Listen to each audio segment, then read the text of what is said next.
Obre les finestres de bat a bat i deixa entrar el sol. El Sol, el magazín de la ràdio. De dilluns a divendres a les 9 del matí. Catalunya aixeca el taló.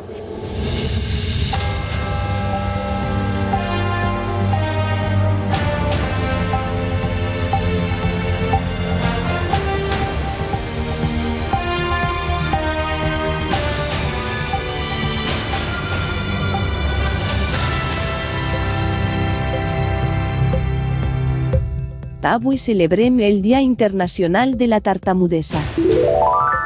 Dia Internacional de la Oscil·lació. Dia Internacional de la Síndrome de Phelan-McDermid.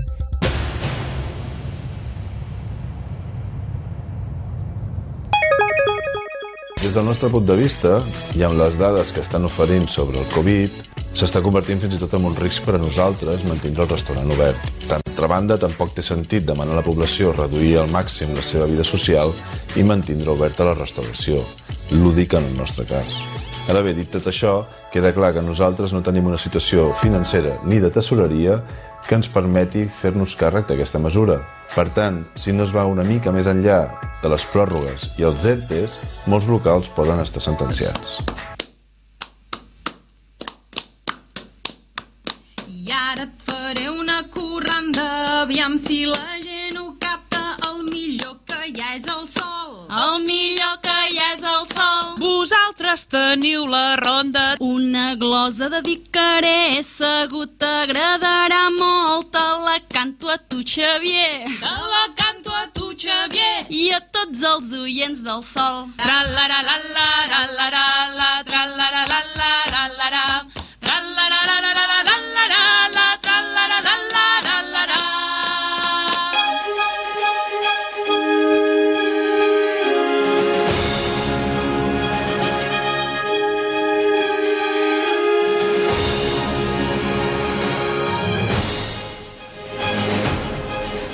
Davant la pregunta què és la vida, cadascú tindrà, suposo, la seva opinió.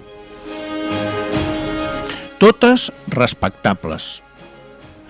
Segurament, quan més es valora, és quan més a prop estem de perdre-la. Tot i que ja sabem que hi ha qui la deixa de valorar i se la treu. Segons la OMS, l'Organització Mundial de la Salut, són 800.000 persones l'any a tot el món les persones que es treuen la vida. Una cada 2 hores. A les persones que ens agrada la vida, tot i els seus inconvenients, entenem de maneres també molt diverses aquell que pren la decisió de treure-se-la, de sortir de la vida de la via ràpida. Sortir de cop i volta. Deixar d'estar. Amb tot el dolor que segurament deixa a les persones properes. Ningú, absolutament ningú pot negar que la vida és fàcil. No ho pot negar ningú que no és fàcil. I que està plena d'entrebancs, de pedres al camí, de pals, a les rodes, desprestigis. Desprestigis generalment d'aquell que parla més que demostra. Ningú pot negar que a la vida ens trobem traïcions, ens trobem mentides, ens trobem manipulacions, ens trobem desenganys. Ningú pot negar-ho, això. I possiblement sigui tot això el que fa que la vida evolucioni. Segurament sigui tot això el que faci que aquesta evolució dongui sentit a la vida, a la lluita diària per sentir-se viu, perquè ningú negarà que s'està molt bé quan s'està bé. No hi ha res com un petó amb amor, un petó amb tendresa, una mirada d'il·lusió, el somriure d'un nen, una abraçada, una paraula carinyosa, la comprensió de les persones, el bon humor.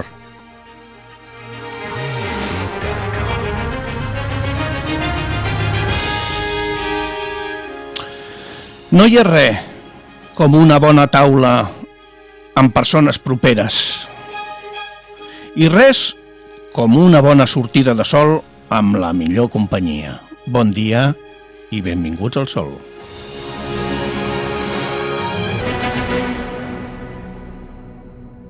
Sol, solet, vine'm a veure, sol, solet, vine'm a veure que tinc fred.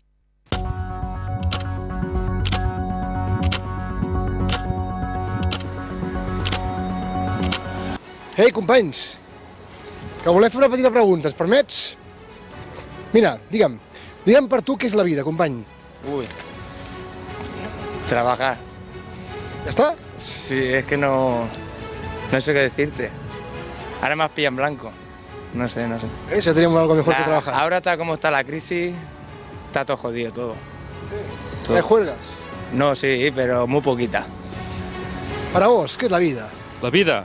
És una pregunta molt profunda, no sé. La vida? Uf, que difícil. Ai, ara m'has agafat amb sorpresa, no ho sé. És una mica embolicada la vida, bastant embolicada. Para disfrutar, para treballar i... Bueno, no sé. Quina nota li posem a la vida, fins ara?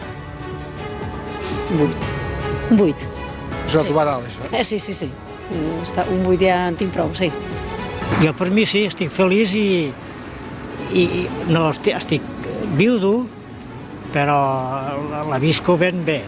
La vida és passar-s'ho bé, tu què vols dir que és la vida? Passar-s'ho bé i ja està. Jo sóc feliç i sempre seré feliç. Una manera de passar-s'ho bé. És el millor que hi ha, no es pot desaprofitar. O sigui, un paio més optimista, tu. Sí, la veritat és que sí.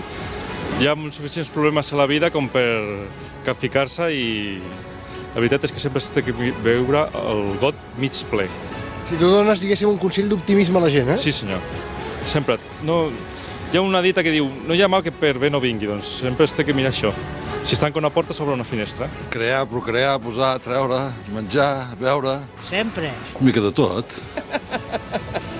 És més o menys així, resumit. ¿Qué puntuación le pondrías a tu vida? 100%. El que sé és que s'ha de fer potser en la vida, que és disfrutar una mica, anar aprofitant cada dia, no? I gaudir de tot el que t'envolta. Sempre respectant els demés. Jo crec que la vida és molt curta i que s'ha de viure al màxim. El que passa que hi ha molta gent que té moltes ganes de complicar-se-la. I llavors aquí ja cadascú tria la manera de complicar-se-la, no? La meva ha sigut molt bona sempre. Sí. I ara que estic jurada encara més. Sí. La vida, el momento entre el nacimiento y la muerte. No sé. La vida és una mica d'enganyifa, però bueno. Una mica només? Un bon tros. I si vols seguir la llei, encara més.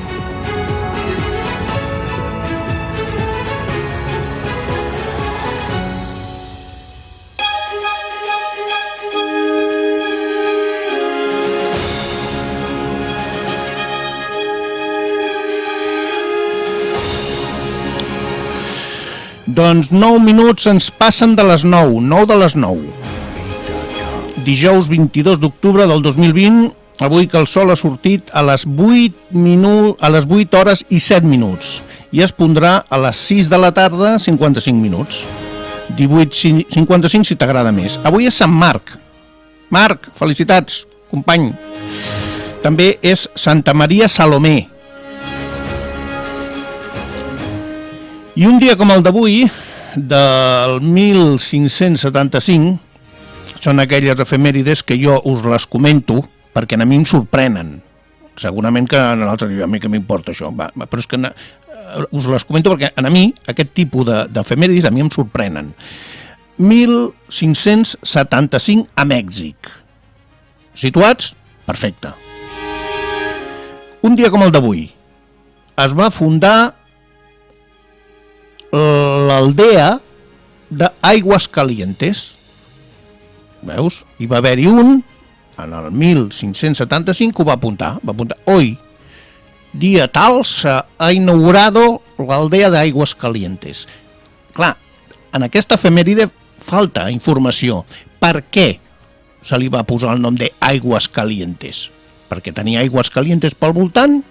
Perquè hi van calientes per allà, per aquella zona? També un 22 d'octubre del 1911, a tot Espanya, diu l'efemèride que es va restablir tota la garantia constitucional. Doncs no es va fer bé. S'ha de repassar perquè no es va fer bé. El 1911 diu no es va fer bé, no es va fer bé.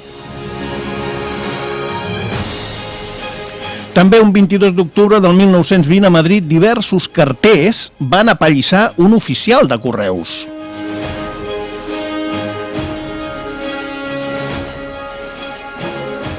I també un 22 d'octubre del 1935 a Valladolid, que aquesta també té tela, es va inaugurar la setmana del cinema immoral, contra el cinema immoral. O sigui, la setmana contra el cinema immoral.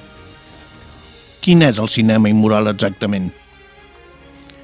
Qui mesura el que és immoral o no és immoral? I més a més, imagineu, 1935.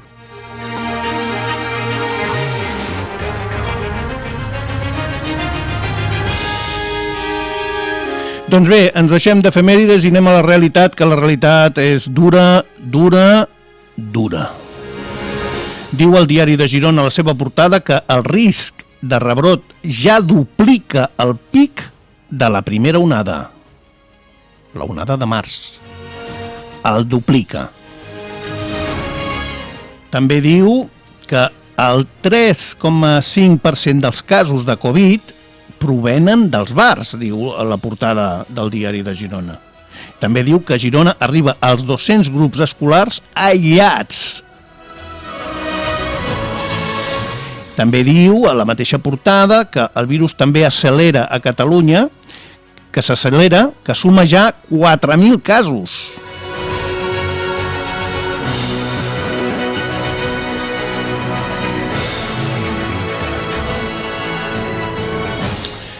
Com veieu, la situació la tenim complexa. Ens en anem a l'Empordà Info. A la portada diu 600-400 nous casos i 2 morts a la regió de Girona en només un dia.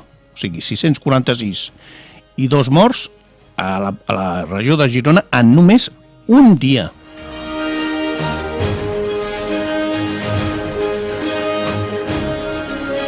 I també a la mateixa portada diu Girona suma 2 morts més per coronavirus i Figueres és la tercera ciutat amb més risc de rebrot.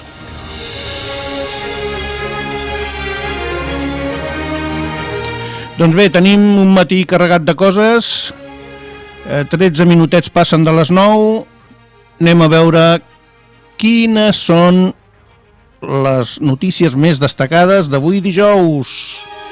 I ho fem, com sempre, des d'aquí, des de Ràdio Vila-sacra, des de la capital del món.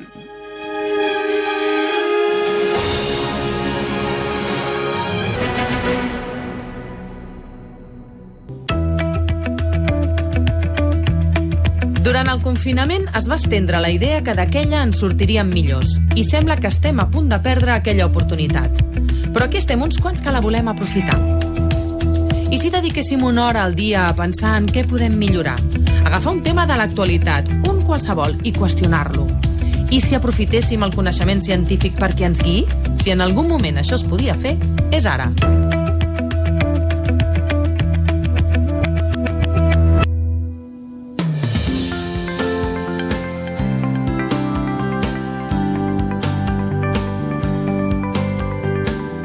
A Vila-sacra surt el sol cada matí. In Vila-sacra, the sun rises every morning. À Vila-sacra, le soleil se lève tous les matins. In Vila-sacra steigt die Sonne jeden Morgen. En Vila-sacra sale el sol cada mañana. El sol cada matí. In Vila-sacra, the sun rises every morning. À Vila-sacra, le soleil se lève tous les matins. In Vila-sacra steigt die Sonne jeden Morgen. In Vila-sacra, the sun rises every morning. À Vila-sacra, le soleil se lève tous les matins. In Vila-sacra steigt die Sonne jeden Morgen. In Vila-sacra, the sun rises every every morning. À Villa Sacra, le soleil se lève tous les matins. In Villa Sacra steigt die Sonne jeden Morgen. En Villa Sacra sale el sol cada mañana. In Villa Sacra, the sun rises every morning. À Villa Sacra, le soleil se lève tous les matins. In Villa Sacra steigt die Sonne jeden Morgen. En Villa Sacra sale el sol cada mañana.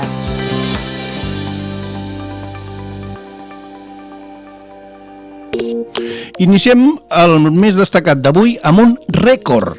Tenim ja 1 milió d'infectats a l'estat espanyol. Som la primera d'Europa. Espanya supera el 1 milió de casos i es converteix en el primer país de la Unió Europea que arriba a aquesta xifra. A l'últim balanç del Ministeri de Sanitat s'han sumat més de 16.000 nous casos i 156 morts més. Amb aquest increment, Espanya és el 6è país del món amb més incidència del virus, darrere dels Estats Units, l'Índia, el Brasil, Rússia i l'Argentina. Mentrestant, a Catalunya també es registren xifres rècord. Puja 75 punts de cop el risc de rebrot i aquest indicador se situa ara als 541 punts. És la xifra més alta registrada des que va començar la pandèmia. Salut ha informat de 4.000 nous positius i de 31 defuncions més en les últimes hores. La incidència acumulada en els últims 14 dies a Catalunya se situa per sobre dels 400 casos per cada 100.000 habitants. Per mirar de frenar l'avenç imparable del virus i l'increment d'aquestes dades, jugarà un paper essencial, diuen els responsables de la Conselleria, els testos i especialment els testos d'antígens. Els centres d'atenció primària i les urgències ja han començat a fer aquests testos per detectar nous casos. Aquestes proves només serveixen, però, per persones amb símptomes i dins dels 5 primers dies d'infecció perquè tenen una sensibilitat una mica inferior a les proves PCR. La part positiva és que són molt més ràpids i tenen un cost inferior. Ja s'han fet 1.700 proves amb antígens, de les quals un 23% han tingut un resultat positiu. El doctor Tomàs Pomarola, cap de microbiologia de l'Hospital Vall d'Hebron, destaca que són importants per tallar contagis. La PCR continua sent la referència, però té un problema i és que això només ho pot fer un laboratori especialitzat i, per tant, això genera un retard en el diagnòstic perquè s'ha de trametre la mostra, etc. En canvi, l'antigen permet dues coses. Fer-ho in situ d'una forma molt simple i, a més, generar un resultat en 20 minuts. Els tests d'antígens detecten el virus i tenen una fiabilitat de gairebé el 94%, però una sensibilitat un pèl inferior que les PCR. Salut disposa ja d'1 milió d'aquests testos i se n'han demanat 2 milions més. Cada prova costa 4,5 € i el departament preveu arribar a fer-ne diàriament entre 20 i 25.000. L'opció de toc de queda que, recordeu, us anunciàvem ahir, segueix encara damunt la taula.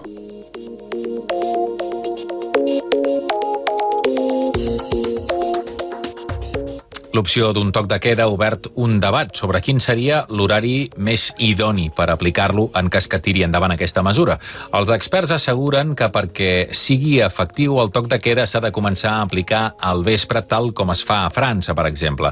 Ho ha explicat Joan Cailà, que durant 23 anys va ser el cap del Servei d'Epidemiologia de l'Agència de Salut Pública de Barcelona. El que no estaria bé és un toc de queda com s'ha proposat per part d'alguns, que comencés a les 12 de la nit, no? Clar, a les 12 de la nit ja és molt tard i es poden haver produït moltes reunions ja d'aquest tipus informal que dèiem, no? Per tant, un toc de queda estimem que hauria de començar com a París a les 9 de la nit. De moment, l'Aragó i la Rioja han anunciat confinaments perimetrals que se sumen al ja decretat a Navarra. L'Aragó confina Saragossa, Osca i Terol, i a partir d'aquest dimecres a la mitjanit. A partir de divendres, la Rioja tanca tota la comunitat. Els pròxims 15 dies, menys farmàcies, supermercats i punts de venda de menjar per emportar-se. A Catalunya també continuaran tancats bars i restaurants. El Tribunal Superior de Justícia ha donat la raó al govern i desestima les mesures cautelars presentades per la Federació Catalana d'Associacions d'activitats de restauració i musicals perquè s'obrissin els establiments. La FECASARM estudia presentar recurs i el sector de l'oci nocturn xifra en gairebé 3.000 milions d'euros les pèrdues acumulades després de 32 setmanes de restriccions. Un voluntari de la vacuna ha mort. Aquest voluntari era del Brasil i no l'ha superat.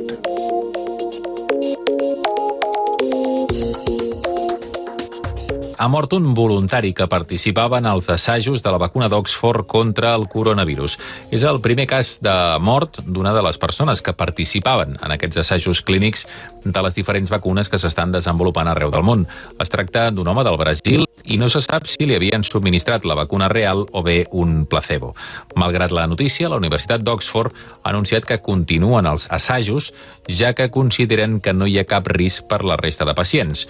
La vacuna que Oxford està desenvolupant juntament amb el laboratori AstraZeneca ara mateix és de la fase 3, l'última abans de poder-la homologar.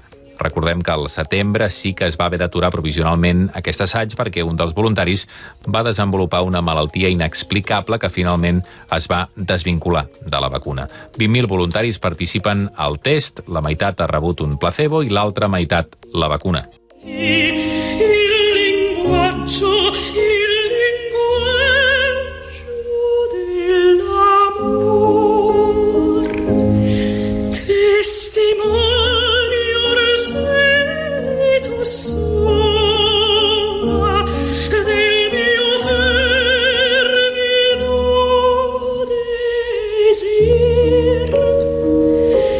Aquesta era la música que va enviar la família de Carles González del Clínic de Barcelona perquè li posessin a la seva habitació on va estar 32 dies entubat en coma induït degut al Covid.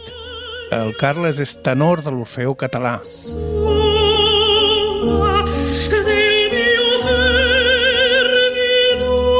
Això va anar així, no, Clara?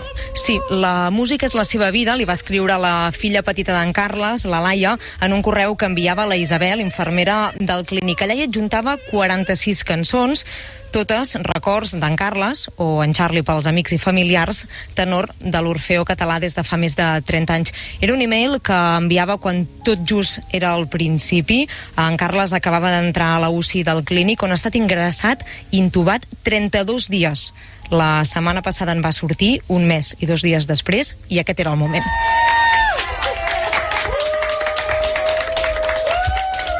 En Carles anava estirat a la camilla, va treure els braços de sota el llençol blanc, va aixecar els punys i va fer també amb 2 dits el símbol de victòria. Avui és a planta, encara està aïllat, però pot dir ja que ha vençut el Covid. Ara compta els dies que li queden per tornar a casa, per respirar aire del carrer i per tornar a abraçar els seus.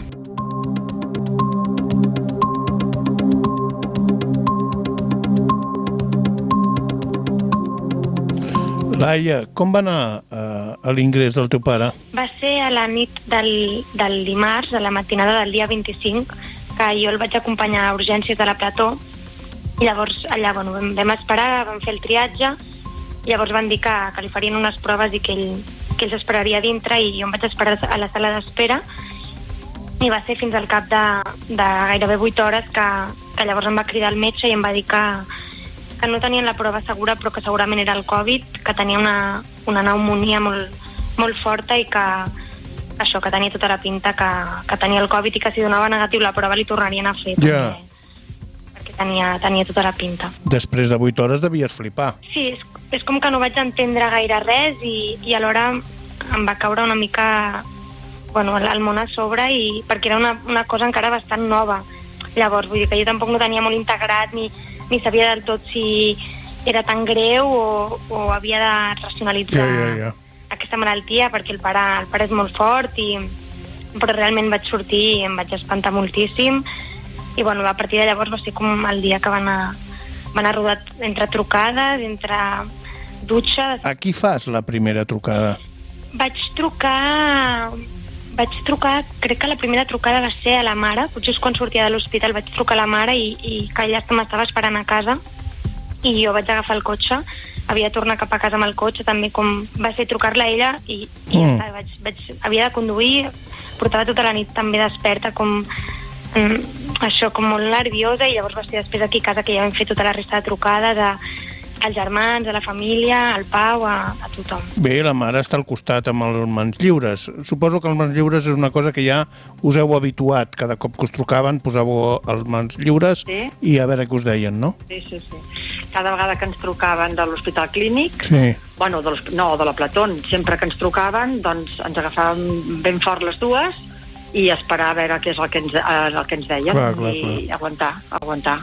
I això ens ha mantingut molt unides, perquè és sort que no estava sola a casa. Jo sort que m'he confinat amb la Laia, perquè si no això no crec que es pugui aguantar. Una persona sola no pot aguantar tants dies i amb aquesta intensitat i així. Però realment ho hem portat molt i molt bé i ens hem unit molt. No estàvem soles, no ens hem sentit en cap moment soles, però la gent diu, com heu pogut aguantar tot això? Doncs no ho sé. Entenc. És una situació molt atípica a tot arreu, vull dir que tothom està confinat, tothom està a casa seva. I tu, Laia, te'n recordes del primer dia que et van trucar per dir-te ja obre els ulls? I tant, i tant. De fet, va ser molt imprevist, perquè de cop el Miquel, que és el coordinador de la UCI hepàtica, ens va dir: ai, mira, us truco perquè si us podeu descarregar aquesta aplicació, que es fa a través d'una aplicació que tenen ells amb les tablets d'allà, avui mateix farem una videotrucada. I va ser, O sigui, com va ser? Va ser poder tocar el pare, en certa manera, poder-lo com veure i veure que era real i que aquella imatge d'ell que havíem mantingut durant tants dies doncs tornava a materialitzar-se d'alguna manera. Carles, com estàs? Home, a veure, mira, primer, sense ànim de frivolitzar, amb una situació de molt de respecte per tot el que està passant, les víctimes i la gent i tal. Però, clar, ells no sabien que jo sempre...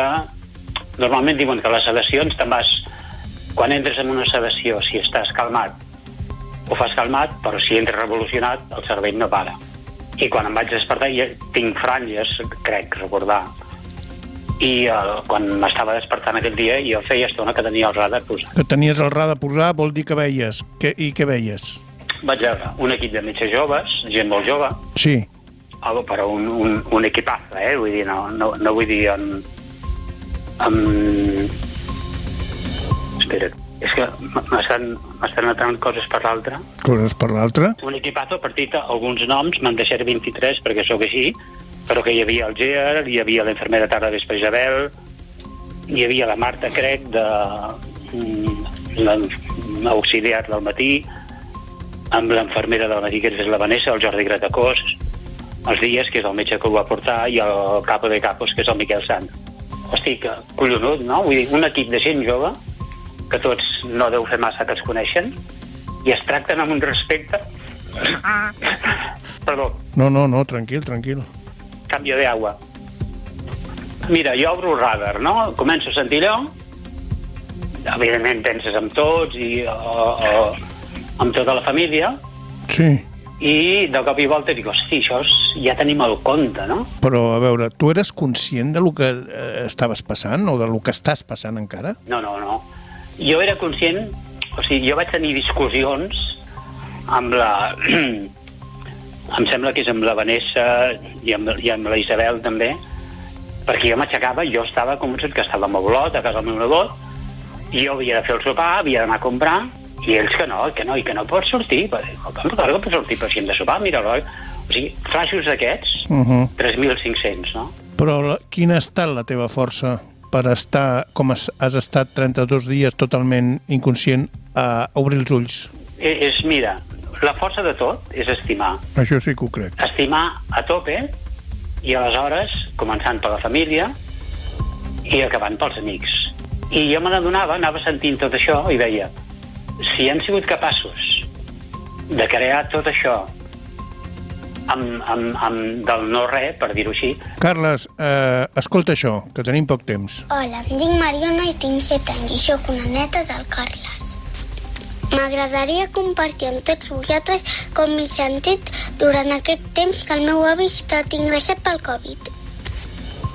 El primer que vaig fer quan vaig saber que l'avi estava malalt va ser preguntar-li als meus pares quan malalt estava, i per això vaig utilitzar números. Si el 0 és que estava perfecte i el 100 és que estava molt malalt, va començar el 90-95 i a poc ha anat baixant i ara ja està al 10. La veritat que aquests dies se m'han fet una mica llargs perquè cada dia estava esperant si l'avi havia millorat o no. Aquests dies a casa hem parlat bastant de l'avi, sobretot a l'hora de sopar. Perquè era quan el pare ja havia rebut les trucades i ens podia explicar com li havia anat el dia a l'avi. Com us deveu imaginar, tinc moltes ganes d'abraçar-lo i el primer que li diré serà que mentre va estar a l'hospital ho va fer molt bé i va ser molt valent i que nosaltres a casa cada dia fèiem un brindis perquè es curés. Adeu, un petó i una abraçada. Hola, em dic Bet i sóc la neta del Carles i tinc 5 anys. I jo, quan ho vaig saber, que el meu avi estava malalt, doncs em vaig quedar com, i com es curarà? I així va ser quan els meus pares van començar a dir els números i cada dia m'explicaven si estava menys o més malalt. Ara jo estic molt contenta perquè està 10 i li falta molt poc per curar-se. Avui ha sigut un dia molt especial perquè el meu avi ens ha enviat una nota de veu per convidar-nos a fer una horxata a la Rambla de Poblenou. A la tarda he anat amb les meves germanes i els meus pares i ha sigut molt divertit. Adeu! Carles, davant d'això, què hem de fer? Bueno, tinc 2 solucions. O continuo plorant.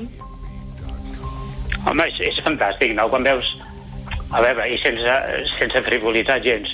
Vull dir, quan veus que ets capaç de que amb els teus principis i amb els de la Mireia s'ha creat una xarxa i són capaços de reaccionar així, penses, doncs mira, les paraules clau que sempre els hi hem dit, o ho hem intentat almenys, no? Que sigui estimar a tope. I sobretot és una màxima que ja em deia el meu pare, no? Intenteu ser sempre gentils, curiosos i educats. Doncs sí. I si els altres no ho són, ja sé que fa ràbia, però que no sigui per culpa vostra. Per tant... Bueno, que anem acabant. Alguna cosa més que vulguis dir? Número 1, reconeixement a tot el bloc de la unitat apàtica d'aquí, de la UFI, sí, perquè realment és una meravella. Et puc dir que s'han creat amistats. Mira, abraçar a tothom, tenir temps per parlar amb tots, per estar tranquils, per fluir amb el temps i amb les històries, i sobretot confiar molt que d'aquí uns anys jo espero, i vull que els que estan al costat meu també, que esperem trobar-los i sempre doncs, a casa al Charlie seran benvinguts. I que, perquè és un equip humà. Mil gràcies a tots pel vostre temps. Fins aviat.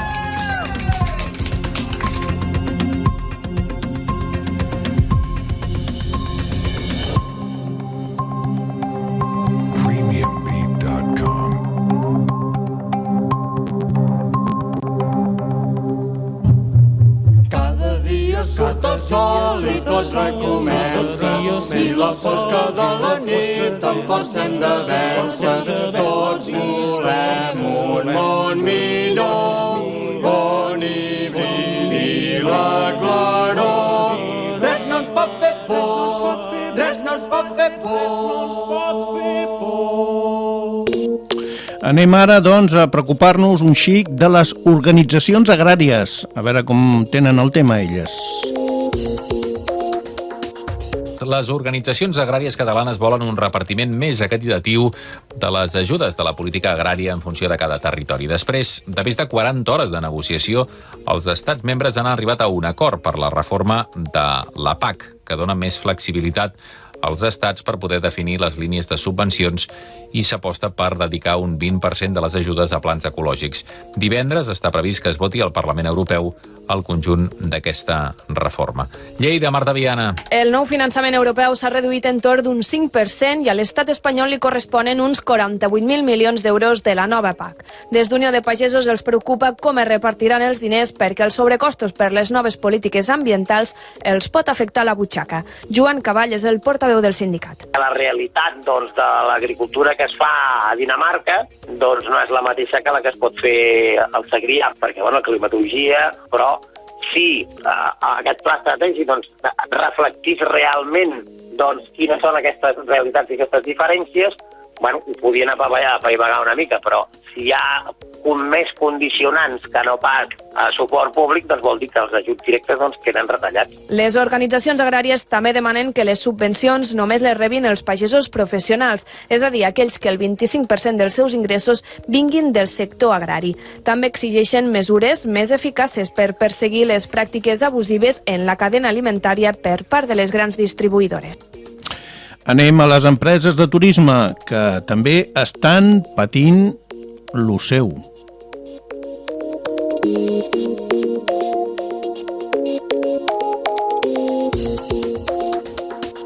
Exceltour, que plega empreses de diversos àmbits vinculades al turisme, calcula que els ingressos turístics cauran més de 100.000 milions d'euros i arribaran a nivells de l'any 95.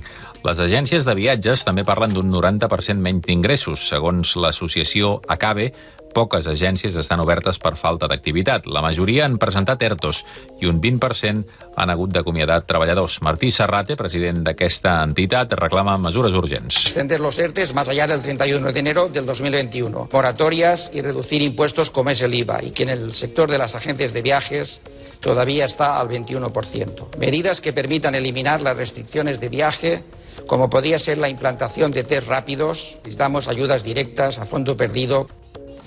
Potser ara també ens cal saber, ja per acabar aquest repàs, què tal l'economia?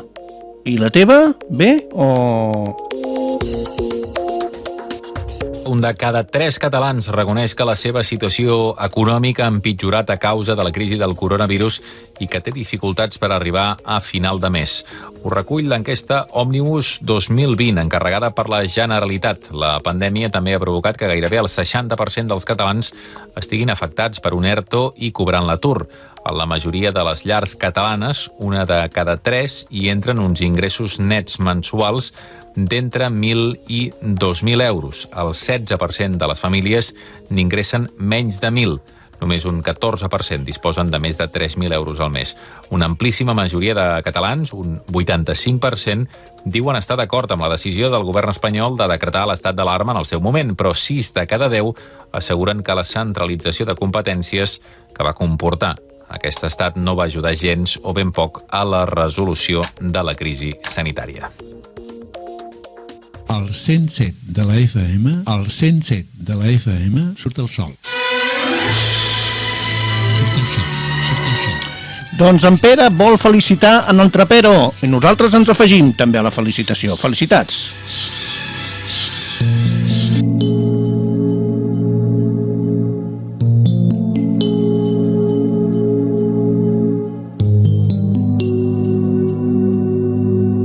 Ni rebel·lió, ni sedició, ni desobediència.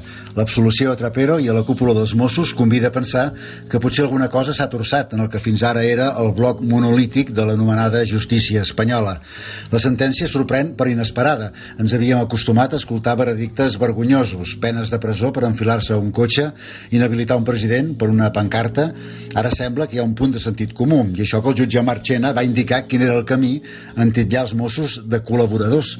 El coronel de los Cobos va dir en judici que l'actitud de Trapero era delictiva i el tinent coronel Baena que Trapero formava part d'un comitè estratègic. 2 dels 3 magistrats no se'ls han cregut, però no és un canvi d'actitud, és una illa enmig d'aquest mar indigne. Desautoritzar Marchena, Cobos i Baena potser serà útil de cara a Estrasburg, però el mal està fet. Encara que l'absolució de Josep Lluís Trapero és una bona notícia, les coses ja no tornaran a ser com eren. Serà molt difícil restituir el major en el lloc que va ocupar tan dignament. Ni més ni menys.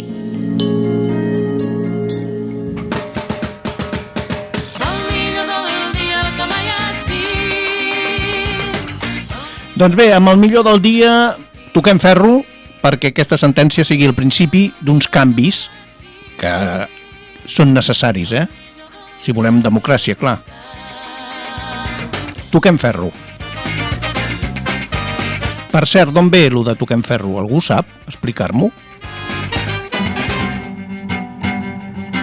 Tastets de llengua. Benvinguts en aquest petit espai en què mirarem d'apropar-vos novetats, dubtes, curiositats que hagin arribat d'alguna manera al Servei Local de Català per compartir-los amb vosaltres.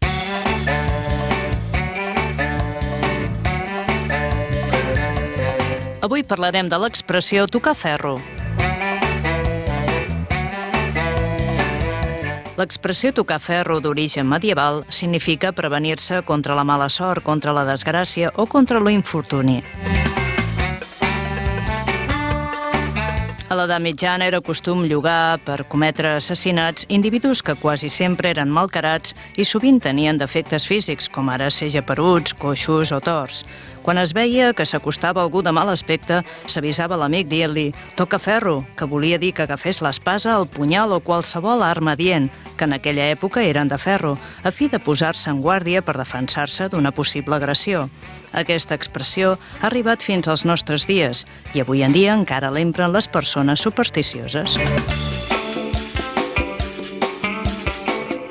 Els italians toquen ferro com nosaltres. Altres llengües com el castellà, l'anglès, el francès, el romanès, el rus, el búlgar, el portuguès, el grec o el turc per prevenir-se contra la malaurança toquen fusta. I en algunes altres cultures no es toca ni ferro ni fusta, es creuen els dits. Aquesta informació l'hem extreta del web Rodamots.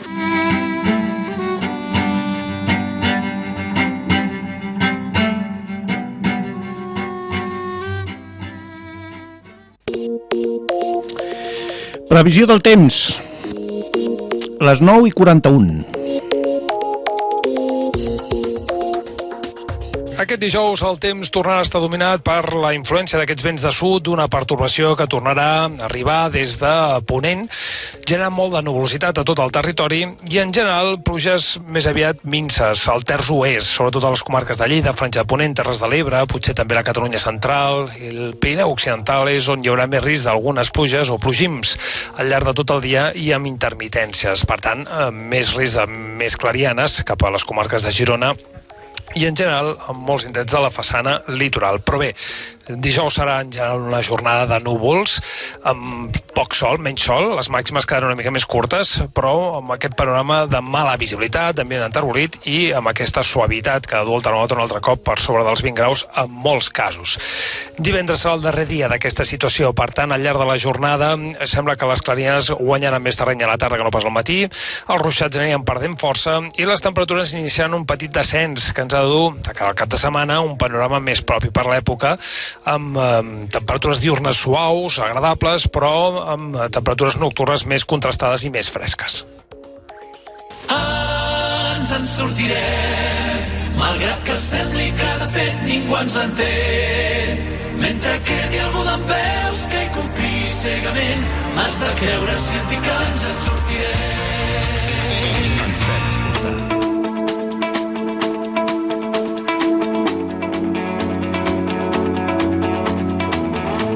Càritas Girona alerta que la situació de pandèmia fa perillar el bon funcionament d'alguns serveis, sobretot d'acompanyament en l'àmbit educatiu, si no s'incorporen nous voluntaris, sobretot gent jove. Prop de la meitat dels voluntaris de l'entitat tenen més de 60 anys i molts són casos de risc, amb dificultats per fer feines d'ajuda presencials. Girona, explica'ns, Maria Rovira.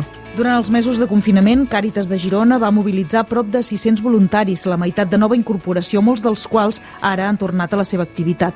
En una situació que s'agreuja de nou, es tornen a necessitar. Ho explicava en aquesta emissora Dolors Puigdevall, directora de Càritas Diocesana de Girona. Les persones que es van incorporar durant el confinament, moltes d'aquestes han marxat, han tornat als seus llocs d'origen. Eren persones que davant de l'emergència ens varen ajudar.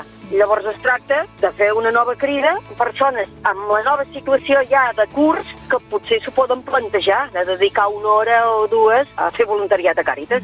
Per això ara des de l'entitat es demanen voluntaris fora dels grups de risc que puguin ajudar amb l'augment de demanda, sobretot en els grups de suport escolar, als més petits o tallers d'aprenentatge de llengües. Hem volgut recuperar la presencialitat si no ens tornen a confinar, perquè és important. Un dels col·lectius que també fem la crida de voluntariat és per atendre, per acompanyar tots els punts de servei educatiu que tenim. Els CIES, els serveis d'intervenció educativa per infants i joves, els tallers lingüístics i culturals, grups d'adults s'entrenen, diguéssim, en la conversa més quotidiana en català. Pel que fa als voluntaris de més edat i que poden ser col·lectiu de risc per la Covid-19, continuen ajudant i s'han adaptat a alguns altres tipus de feines més administratives. Serveis com el de suport educatiu que han arrencat aquest mes i que permeten acompanyar un miler d'infants als centres de distribució d'aliments o dels rovers són alguns dels serveis que necessiten més persones per continuar garantint l'activitat.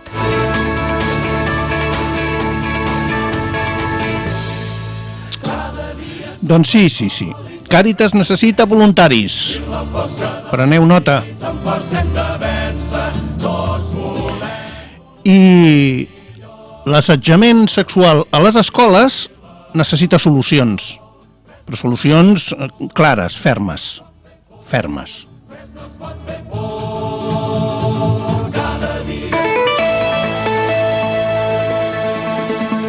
El mito català ha explotat a Instagram, primer amb la denúncia d'un grup d'estudiants de castellà i després d'elles, com una cadena imparable, a Sabadell, a Moià, a Girona. Que tens son?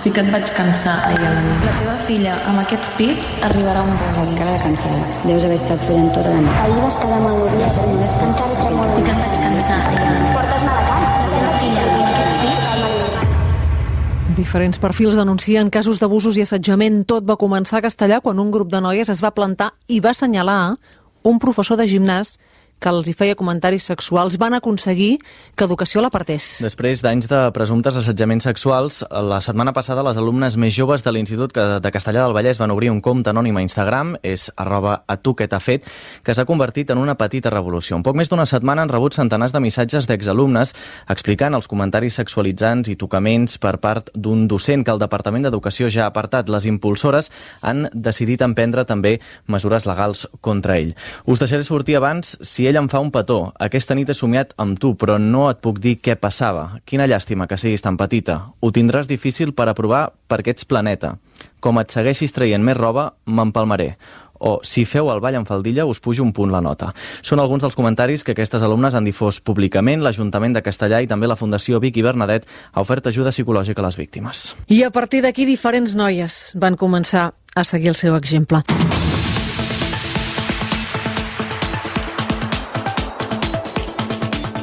En els últims dies han nascut diferents perfils. Potser és el moment de visibilitzar i de trencar juntes el silenci, perquè és com que et sents més forta, no? De que no som les úniques en aquest cas i ens van com, donar aquesta empenta per fer el compte. Començant per aquest cas de Sabadell. Un grup de noies, alumnes i exalumnes de l'Escola Industrial de Sabadell ha seguit la idea de les alumnes de Castellà del Vallès perquè la situació els va resultar familiar. Van obrir un perfil a Instagram, No ho tolerem, compartint els comentaris o insinuacions sexuals que presumptament va fer aquest professor que ara està jubilat. La Carlota és una de les impulsores. Parla de l'exdirector. Creiem que s'han de començar a utilitzar aquestes noves eines per poder denunciar, perquè a vegades és molt difícil trencar el silenci i si aquestes vies ajuden a que persones que no s'havien atrevit a fer-ho ho poden fer, a més d'una forma anònima, que en aquests casos és potser el que preocupa més, doncs donar suport a tots els tipus de denúncia. Un altre grup que ha denunciat casos d'assetjament sexual és el d'alumnes i exalumnes de l'Institut Pau Vila, també de Sabadell. Al compte d'Instagram, @nocallem, expliquen que diversos professors els feien comentaris incòmodes com si tingués la teva edat et tiraria la canya o tens nòvio, perquè amb lo guapa que ets. També acusen a la professora d'Educació Física de comentaris sexistes com no us poseu aquests shorts tan curts que distraieu els nois. El perfil d'Instagram @perquinopassem, alumnes i exalumnes de l'Institut de Moià, l'Institut Moianès, han exposat en una trentena de publicacions comentaris a les alumnes com ara que marxes de l'institut ja et puc dir que tens uns pits preciosos o si et poses faldilla et pujo la nota. Les impulsores del perfil han posat en marxa un servei d'ajuda psicojurídica per qui vulgui denunciar. I Clara, tot això què en diu el Departament d'Educació? Doncs si us recordeu, en el cas de Castellà del Vallès, Educació va apartar el professor acusat i li han obert un expedient per esbrinar què ha passat. En els altres casos, el departament s'ha posat en contacte amb les noies i ha iniciat una inspecció per aclarir quin ha estat el paper dels docents i també de les escoles, aquí també apunten des dels perfils. Aquestes noies, a través d'Instagram, ens estan dient que fa molt temps que els hi passen coses i no hem estat capaços d'escoltar-les com a administració. I això el que volem és corregir-ho i posar des d'allà els mecanismes perquè quan una noia digui que li passa una cosa, i que tingui una resposta. És Maite Aymeric, directora general d'Educació. De dilluns a divendres a les 9 del matí, El Sol.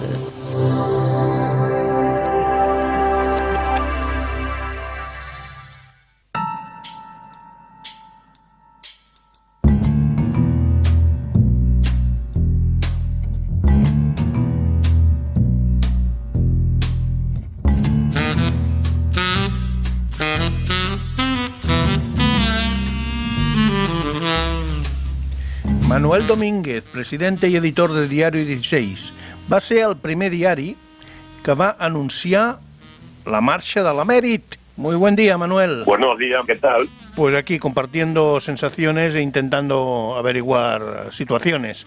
El rey emérito ha elegido países árabes, concretamente Arabia Saudí. Bueno, realmente es un país que siempre le gustó al rey emérito, o sea que... No tengo ninguna duda. No es ninguna novedad que para incluso cambiar de residencia, o sea que es un país que le atrae en general, tiene muy buenos amigos y amigas en dicho país. Hombre, habiendo ocupado el cargo que ha ocupado y con los bolsillos súper llenos, amigos seguro que no le faltan. Exactamente. No, sí, ya. También tiene muchos amigos, por cierto, en Estados Unidos. Qué raro, en Estados Unidos, qué raro. Miami. Y me imagino que amigas. Y algunas amigas. Con todos los respetos, vaya rey, ¿no?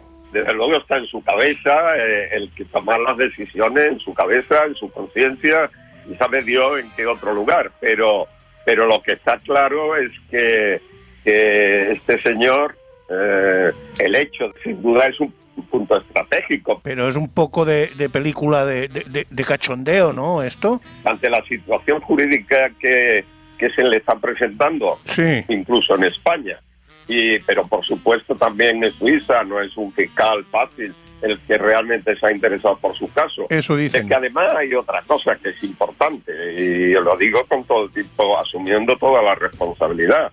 O sea, quiero decir que los hechos que teóricamente o presuntamente se escribe de él, se le, entre comillas, imputa socialmente hablando, no jurídicamente, bueno, pues eso está en la mente de todo, que es cierto, y no solamente de hace un año, 2, 4, 5, es una cosa histórica, ¿no? Vaya tela. Y él se ve que la democracia española con este gobierno está madurando, que los medios, algunos, muy pocos medios de comunicación son capaces de exponer ya, informar a sus lectores y lectoras sobre todo lo que rodea al manejo, por llamarle así, que durante su reinado ha tenido el Juan Carlos, pues bueno, yo lo considero como un plan estratégico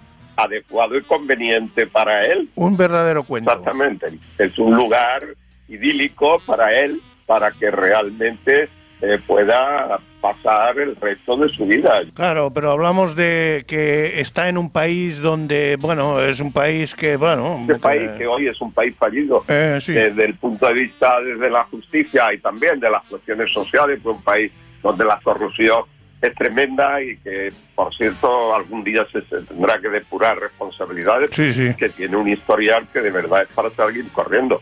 ¿Y a su hijo la imagen a nivel internacional cómo lo ha dejado? Bueno, yo creo que a su hijo dejarlo peor de lo que está, en fin, lo digo, no, un poco irónico, no voy a decir otra cosa, porque el hijo, la verdad es que debe estar muy mal asesorado. ¿No? Yo respeto a todos los compañeros periodistas, sociólogos, politólogos que tenga a su alrededor. Bueno, no, por cierto, algo que no dije en el artículo, pero por no ahondar más y sobre todo porque no he terminado, ¿no?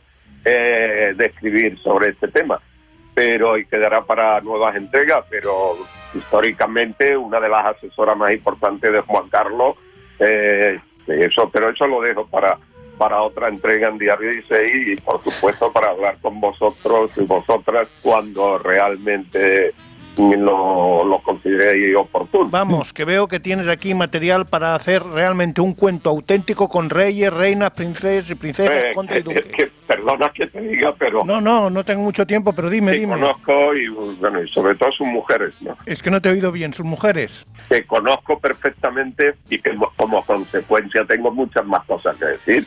Yo puedo decir ya más, puedo escribir probablemente en mi próxima entrega. Sí. Lo que pasa es que yo llevo 40 años, o sea, que quiero decir que sé los lugares, las personas, la seguridad, los políticos, los no políticos, en fin, sé quién son sus amigos, sus enemigos, sus amigas, sus menos amigas, porque hay algunas amigas que no le gustaría verlo de nuevo. Pero es que he entendido algo de mujeres y ¿puede ser que salgan más Corinas? No te quepa la menor duda. Ya. O sea, lo de Corina, pues, o sea, ya digo, cuestiones profesionales, muchos años, y conozco historias verdaderamente interesantes. Antes de acabar, que es que yo soy muy curioso, otra historia interesante sobre el tema. O sea, por ejemplo, pues ahí, vamos a ver, el avión, por ejemplo, de la Casa Real, cuando lo ha utilizado el rey, cuando era rey,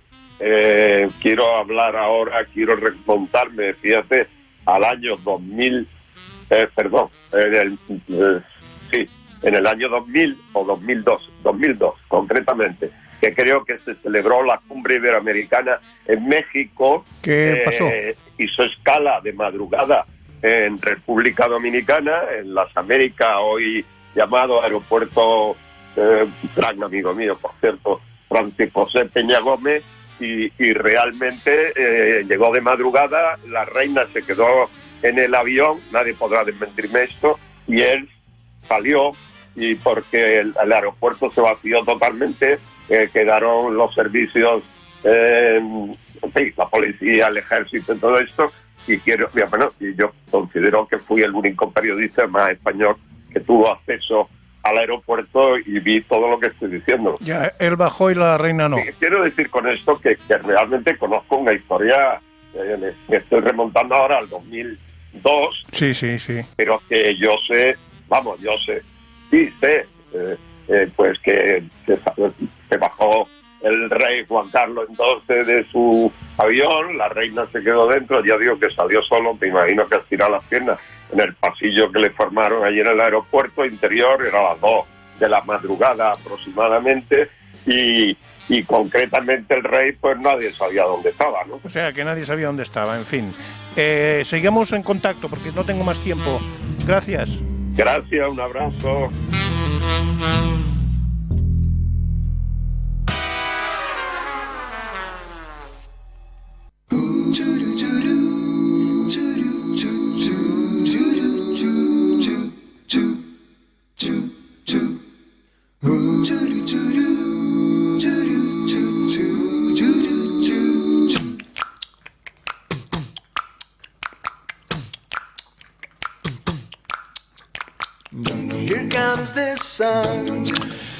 Doncs bé, un altre experiment que hem compartit amb tots vosaltres, invents del TVO, cada matí aquí a Ràdio Vila-sacra, per fer alguna cosa diferent, com sempre hem dit.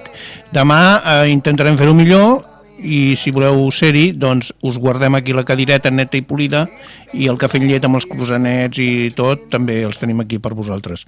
Fins demà. Here comes the sun, and I say it's alright. Little darling, the smiles returning to the faces. Little darling, it seems like years since it's been here. Here comes the sun. Here comes the sun, and I say it's alright.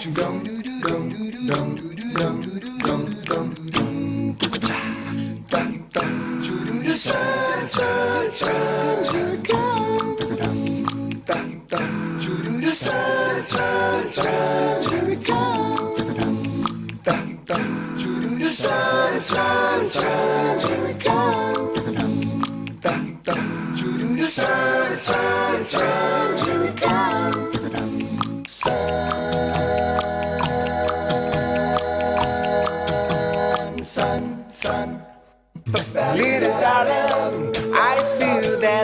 ice is slowly melting. Little darling, it seems like years since it's been clear.